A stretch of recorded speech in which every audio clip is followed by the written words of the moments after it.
मणिपुर में फिर से हिंसा जो कि भड़क चुकी है। अगर हम बात करें तो मणिपुर के एक जिले उरखुल, वहाँ पर जो कि हिंसा बहुत ज़्यादा भड़की है और जो कि ये हिंसा जो कि दो समुदायों के बीच में हुई है और उन दोनों समुदायों के बीच में अगर देखा जाए तो 2023 से और 2025 तक जो कि बहुत ज़्यादा विवाद रहा है और फिर ये विवाद जो कि एक हिंसा का रूप ले लेता है। और अगर हम बात करें तो ये जो मणिपुर में ऐसे विवाद होते रहते हैं, ये कब तक की विवाद ऐसे ही चलते रहेंगे? कैसे वहाँ के लोग जो कि विस्थापित होते रहेंगे और इतना ज़्यादा वहाँ पर प्रशासन होने के बावजूद भी इस तरह की प्रक्रिया होती रहेंगी। तो अब आज हम समझेंगे इस वीडियो में कि ये जो हिंसा हुई थी और ये क्यों हुई थी और मणिपुर में हिंसा जो कि कब ख़त्म होगी और कब जातीय जो कि विवाद ये ख़त्म होंगे। तो सबसे पहले हम न्यूज़ की बात करते हैं। तो न्यूज़ की बात करें तो Manipur violence houses tortured shot fired इन उखरूल इंटरनेट सर्विस सस्पेंड। मतलब एक तरह से कहा जाए तो मणिपुर में हुई है जो हिंसा या एक तरह से जो घरों को जलाया गया है, तो उसमें जो कि इंटरनेट सेवाओं को बंद कर दिया गया है, वो मणिपुर के उखरुल मतलब हिंसा के कारण। वहीं पर हम खबर की बात सबसे पहले करें तो इसमें मणिपुर में जो उखरूल जो ज़िला है उसमें सोमवार और मंगलवार के दिन जो कि बहुत ज़्यादा मतलब है हिंसा भड़क जाती है और दोनों समुदाय के लोग जो कि बहुत ज़्यादा हिंसा करना शुरू कर देते। इस हिंसा में अगर हम बात करें तो आसपास के इलाके जो कि बहुत ज़्यादा प्रभावित होते हैं। बहुत सारे लोगों के घर जला दिए जाते हैं और बहुत सारी जो कि मतलब कहा जाए तो गोलियां चलाई जाती हैं। कई लोग अगर देखा जाए तो घर मतलब डर के घर छोड़ देते हैं और ऐसे देखा जाए तो घर छोड़ने के साथ साथ स्थिति जो कि और ज़्यादा बिगड़ती जा रही है। ये घटना जो कि तांगखुल नागा और कुकी जो समुदाय है इनके बीच में होता है। अगर हम बात करें तो ये दोनों समुदाय जो कि एक तौर से जातीय तौर से भिड़े हुए हैं और इस वजह से क्या हो रहा है कि दोनों समुदाय जो कि 2023 से इस चीज़ को सुलझा रहे हैं और ये मामला जो कि सुप्रीम कोर्ट तक भी गया था, परंतु सुप्रीम कोर्ट के फैसले से आने से पहले ही इन लोगों ने हिंसा भड़काना शुरू कर दिया। सुप्रीम कोर्ट ने जो कि शांति बनाने का प्रस्ताव दिया, परंतु फिर भी ये दोनों समुदाय जो कि एक दूसरे पर हमला करना शुरू कर दिया और स्थिति जो कि बिगड़ती चली गई। तो मेन जो कि खबर यही है कि दो समुदायों के बीच में ये तनाव हुआ है और दोनों समुदाय जातीय को लेकर के एक तरह से ये मामला हुआ है।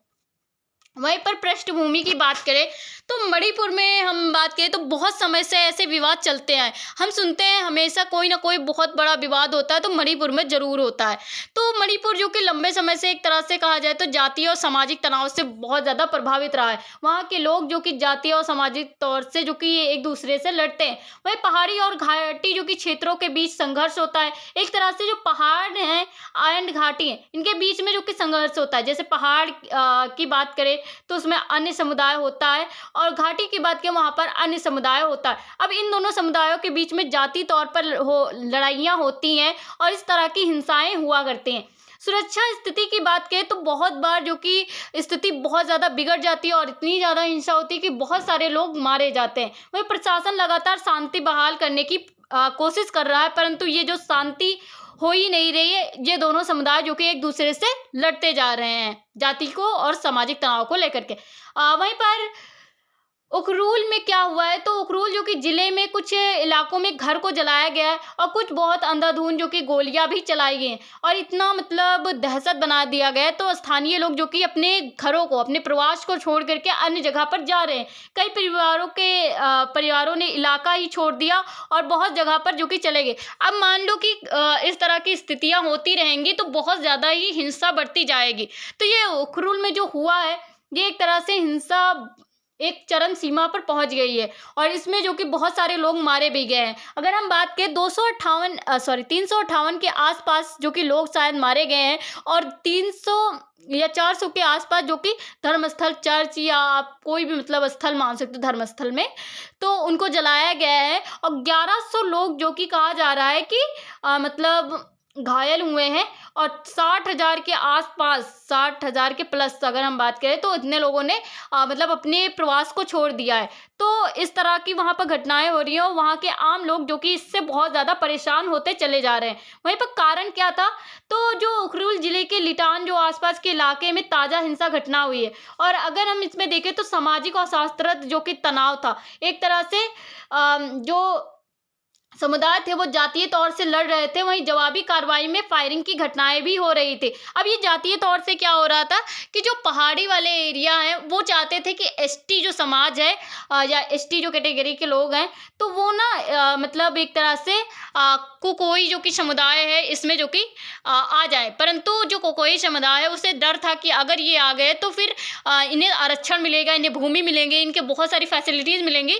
तो इन सारी चीज़ों को लेकर के यहाँ पर युद्ध हो रहा है और बहुत ज़्यादा मतलब हिंसाएं हो रही है, वहीं जवाबी कार्रवाई में फायरिंग की जा रही है, वहीं अफवाहों और डर के कारण स्थिति जो कि बिगड़ती चली जा रही है। अब वहाँ के लोगों अफवाहों और डर के कारण जो कि वहाँ के लोग और ज़्यादा मतलब अपने आप मतलब बचाव के कारण बहुत सारी हिंसाएं कर रहे हैं, अपने आप को बचाने के कारण बहुत सारे कदम उठा रहे हैं, तो इनसे जहाँ जो कि स्थिति और ज़्यादा बिगड़ती चली जा रही है, वहीं स्थानीय स्तर पर कानूनी व्यवस्था जो कि बहुत ज़्यादा कमज़ोर पड़ती जा रही है, क्योंकि दोनों समुदायों के बीच में युद्ध हो रहा है एंड बहुत सारी आम जनता भी उसमें जो कि शामिल हो चुकी है अपने आप को बचाने के चक्कर में।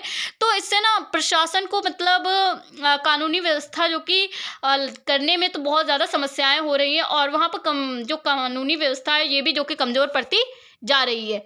वहीं पर हम सुरक्षा स्थिति की बात करें तो जो कि अभी हालात जो कि बहुत ज़्यादा संवेदनशील हैं और बहुत ज़्यादा ही मतलब ये मुद्दा जो कि उठता चला जा रहा है, और सुरक्षा स्थिति की बात करें तो ये बहुत ज़्यादा बिगड़ती चली जा रही है।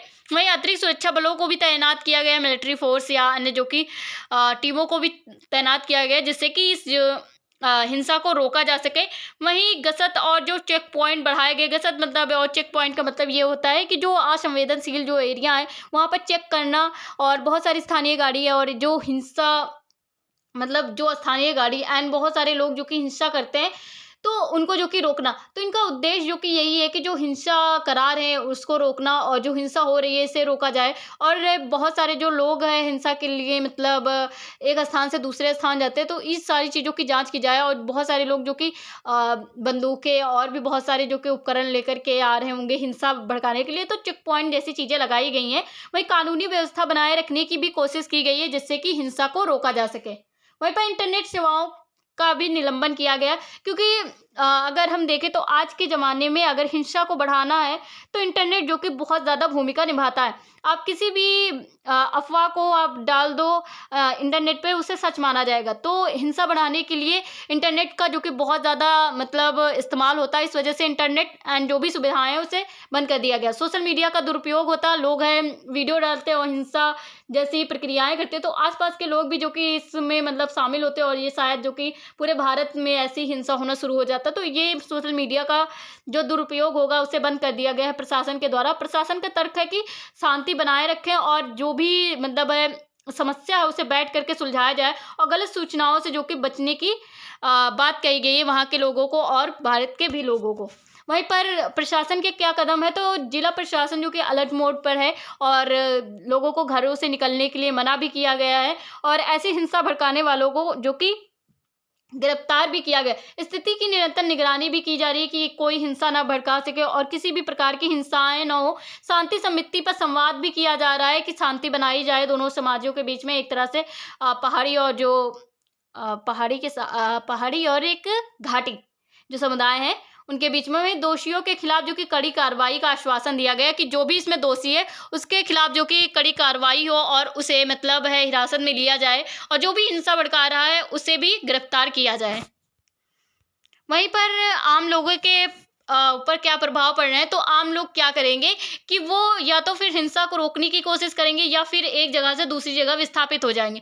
तो जनजीवन पर बहुत ज़्यादा प्रभाव पड़ता चला जा रहा है। छोटे छोटे बच्चे अगर हम बात करें तो वो शिक्षा के लिए मतलब एक तरह से स्कूल नहीं जा सकते क्योंकि इतनी ज़्यादा हिंसा हो रही है कि स्कूल सारे बंद हो चुके हैं। वहीं संचार बाधित बहुत सारे लोग जो कि एक दूसरे से मतलब संचार के माध्यम से है बात करना, या एक तरह से हम कहें तो किसी की समस्या मतलब किसी का फैमिली मेंबर कहीं दूर हो, उसकी समस्या हो, तो इस तरह से मतलब संचार व्यवस्था की वजह से बहुत सारी समस्याएं भी आ सकती हैं। साथ ही साथ हॉस्पिटल और अन्य भी चीज़ें पर भी जो कि बहुत ज़्यादा फ़र्क पड़ेगा और जो नॉर्मली जो स्वास्थ्य सुविधा अगर ख़राब होती है लोगों की, तो उनको बहुत ज़्यादा समस्याएं होंगी। वहीं पर आर्थिक गतिविधियां जैसे कि अगर बहुत सारे लोग ट्रांसपोर्ट, एक्सपोर्ट और बहुत सारी बाज़ारें जो कि खुलती थी, मार्केटें खुलती थी, अब वो सारी बंद हो जाएँगी तो लोग आर्थिक तौर से कमज़ोर होते चले जाएँगे।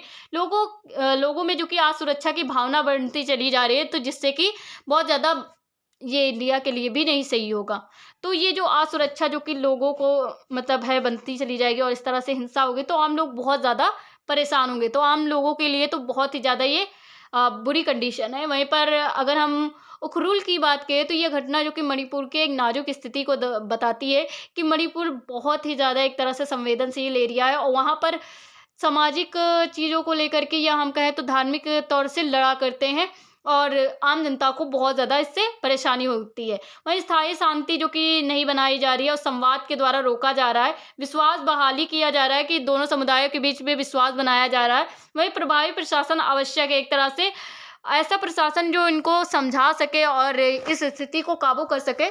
तो ऐसे प्रभावी प्रशासन की आवश्यकता है और इस स्थिति को रोका जा सके। तो मणिपुर में हमने देखा कि किस तरह से हिंसा भड़की है दोनों समुदायों के बीच में और वहाँ की आम जनता को किस तरह से समस्याएं देखने को पड़ रही हैं।